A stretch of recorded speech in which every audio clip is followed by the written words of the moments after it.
Happy Friday bayang Karisa, nagbabalik na po Kid Abata, no, para magbigay po ng giga. Ngayong araw ng Friday, August 9 na po, no. Start time natin alas 5 ng hapon. At meron po pala tayong 7 races na inilatag po ang MetroTurf para po sa atin. Medyo marami-rami pong entries ang tatakbo. At yun nga, kamusta yung pangareren nyo last Wednesday? Dehado na nalo, race number 1 pa lang, Sky Magic, Banderang tapos, isang second choice na malayo. Tapos si Teng Teng Enteng, nanalo rin, dehado. Octubre 14, dehado rin. And yung last race na si Kalangaman Island, no, nanalo din, super dehado. Yan, bawi lang tayo ngayong araw ng Friday. Start na po ako, race number 1. Ang race number 1 natin isang 3-year-old and above maiden race. Pisa rin po ng winner take all from races 1 to 7. 1400 meters po ang distansya. Dito may 9 runners po tayo at medyo magulo po kagad, no? Unang bungad pa lang ng karera. Unang race pa lang. Pili na po ako number 8, Sea Rice. First choice po yan. Isang imported na kabayo na sasakyan ni Jackie O.P. Cortez. Ito po ay kasabay niya sila Ridgers pa, no? Nung kabayo ni LABD rin. Yung kabayo ni LABD to ay stable. Kasabay niya yan, si Sea Rice. Siguro nagkaroon lang ng konting pinahinga ng ilang buwan. Pero yan ako number 8, gandang kabayo. Sea Rice, numero 8, isang imported. Second choice ko, number 5, Bread and Butter. Nasa akin na Jackie Abu de Ocampo. The Bread and Butter, galing yan sa segundo pesto, no? Hindi lang siya lumagpas dun sa nanalo na outstanding time na yung ganda po tinako ni Bread and Butter. At third choice ko, numero 9, Cowboy Silver. Ito naman kalaban Road Warrior ng 2 horse race lang sila. Yun, naganda rin ang ginawa ng tempo no 29. Medyo respetado na rin. Kaya para dito sa race number 1, 8 Sea Rice, number 5 Bread and Butter, number 9 Cowboy Sunrise yan. Lipat tayo race number 2, Bayang Karisa, isang rating base class 4, 28 to 33 points. Pisa ng peak 6 from races 2 to 7. Distance na rito 1,200 meters kasi 6 lang po ang kalahok dito. First case ko, numero 2, Uticus sa kay Jackie G. Sego Jr. Si Uticus, huling run po niyan, segundo po kay Part-Time Lover last week. Siya po yung segundo kay Part-Time Lover. Kaya tingin malaki po ang panalo. Ngayon kasi Uticus pinaremate na po talaga. Ngayon, na dating de bandera, alas na lang Katie Sarati to, baka iuna na. Pero I think makaparimatiin na rin kasi nandito sila Runway 10 Maybell. Second case ko dito, dehado numero 4, Maybell, nasa ni Jackie J.B. Hernandez. Yung Maybell, may takbo po yan na kapag nauna, kumauna po dito sa karera na to yan, may panalo po yan. Dahil nung nauna po yan, ang tumempo po ng 1.24, 1.25 media, 1.26 yata. Napakagaling.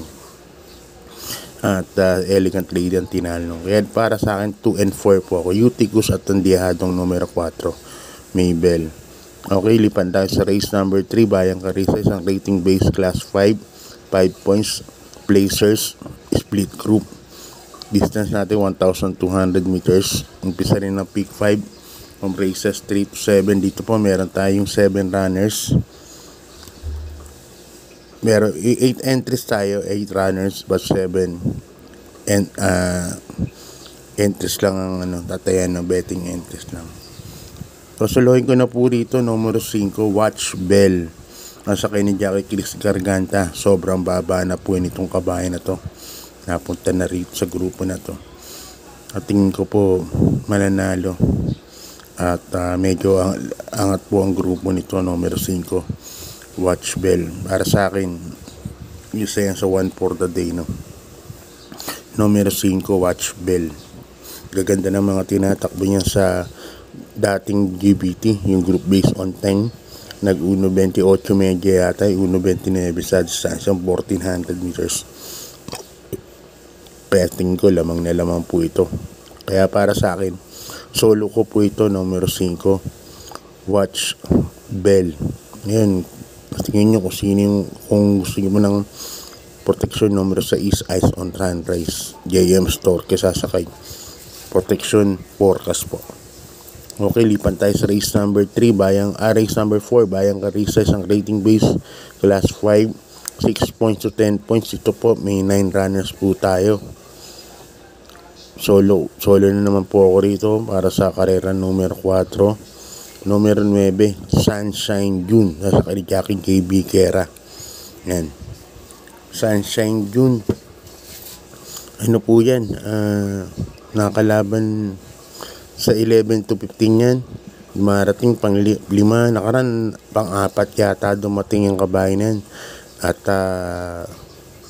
kaya lakas na rin po ang laban nun, tila hang loose. Kaya sa tingin ko, ito ang horse to beat dito, numero 9, Sunshine June. Parang nilalamangan ako, may inam na po itong kabayan na to. Sana manalo, no? Dahil ako sa akin, susuluhin ko to sa rota. Yung numero 9, Sunshine June. Yan. Siguro, kayo, kung magka-protection kayo, pili na lang kayo sa numero 7, Great Connection, saka number 4, Coldplay. Yan lang ang support. Pero sa akin, nalalamangan talaga ako yan sa numero 9, Sunshine. Pag may-ari yata ni Tito Poch Buyat yan. At kasakay nga ni Jackie BJ Kera. Yan. Good luck po, Bayang Carissa. Lipat tayo sa karera numero 5, race number 5. Isang rating base class 4, 16 to 21 points, split group, 1400 meters ang karera. Dito po meron tayong 10 runners but 9 betting options lang, no? First case ko rito, numero Gis Batang Kangkalo, King Flores. Ang sasakay, nanalo po nakaraan yan. Ang distansya lang 1,200 meters, pero nakitangin mo ng diretso. Grabe, ang lakas ng remate. At inabot niya ng sa Prince Ice, no? Nagtala po ito, 13 marami pa. Para sa akin, pangwa po talaga to. Yung first case na to, si number 10, Batang Kangkalo. Second case ko, imported, number 2, Golden Charger. NC Lunar po ang sasakay.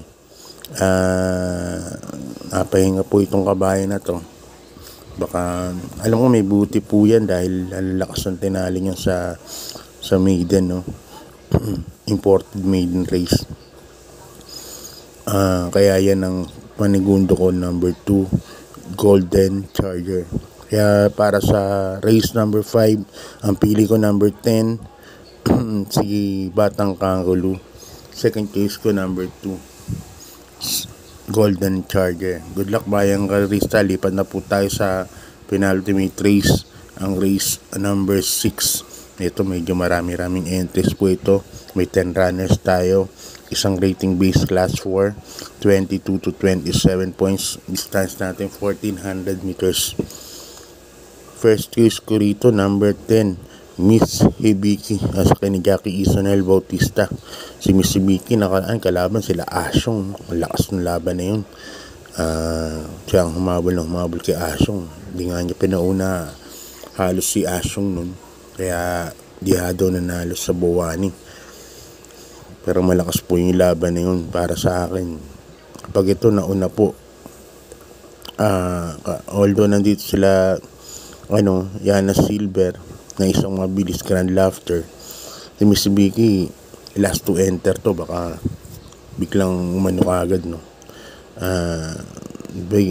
Biglang iuna agad ni Ison. Matapang po yan si Miss Vicky pag nauna.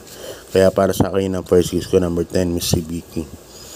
Ang second case ko po rito, numero 2, Lucky Strike, isang imported, kabahay ng ML, no? Ni Boss Mike Lopez. Nasakay ni Jackie Ace Aguila. Number 2, Lucky Strike. Yan, may 1.26 medya rin po yan. Kaya yan ang tingin ko mahigpit na kalaban ng Mergis Miss Vicky. Kaya para sa Penultimate race, number 10, Mitsubishi, and number 2, Lucky Strike.